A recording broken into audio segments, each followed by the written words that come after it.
Hello friends, welcome to my channel Moumita's various recipe. আজ আমি বাঙালির প্রিয় রেসিপি রুই মাছের রেসিপি নিয়ে হাজির হয়েছি। এই রেসিপিটির নাম হলো আন্ধ্রা ফিশ কারি। এই রেসিপিটি বানাতে আমার এখানে যেগুলো নিয়েছি সেগুলো হলো রুই মাছ কেটে ধুয়ে নিয়েছি পিস করে।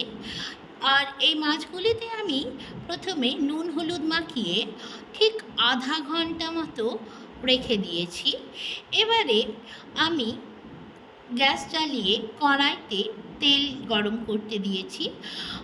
তেল গরম করে আমি মাছগুলি ভালো করে লাল লাল করে ভেজে নিয়েছি। মাছগুলি ভাজা হয়ে যাওয়ার পরে আমি এখানে রেসিপিটি তৈরি করতে যে মশলাগুলি নিয়েছি সেগুলি হলো রুই মাছ, কারি পাতা, 1 চা চামচ সর্ষের দানা, টমেটো আর আদা আর রসুন একসঙ্গে পেস্ট করে নিয়েছি। এবার তেল গরম করে কড়াইতে চিনি দিয়েছি। এখানে আমি পেঁয়াজ দিলাম। এবারে পেঁয়াজটা ভালো করে নেড়ে চেড়ে নেবো যতক্ষণ না সোনালি হওয়া পর্যন্ত আমি ভালো করে নেড়ে নেবো পেঁয়াজটা। এবারে যখন আমি দেখলাম পেঁয়াজটা সোনালি হয়ে এসছে তখন আমি কিছু ফোড়ন অ্যাড করে দেবো। প্রথমেই কারি পাতা দিলাম। এবারে এর মধ্যে গোটা সর্ষে আর 2টি শুকনো লঙ্কা ফোড়ন দিলাম। ফোড়নটা ভালো করে ভেজে নেব। আর যখন দেখব ফোড়নটি ফেটে উঠেছে তখন আমি এর মধ্যে টমেটোগুলি অ্যাড করে দেব।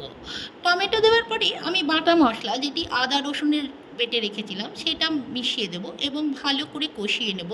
কাঁচা মশলার গন্ধ না যাওয়া অবধি আমি কষাতে থাকলাম। এবার পরিমাণ মতো নুন, হলুদ কষে নেওয়ার পরে 1 টিস্পুন জিরে গুঁড়ো, 2 টিস্পুন ধনিয়া গুঁড়া দেবো।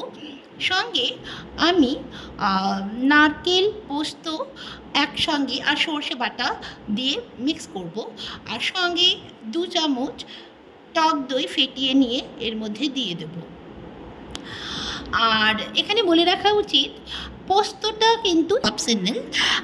আমি বাঙালিয়ানার ছাঁচ রেখেছি যার জন্য আমি পোস্ত ব্যবহার করেছি।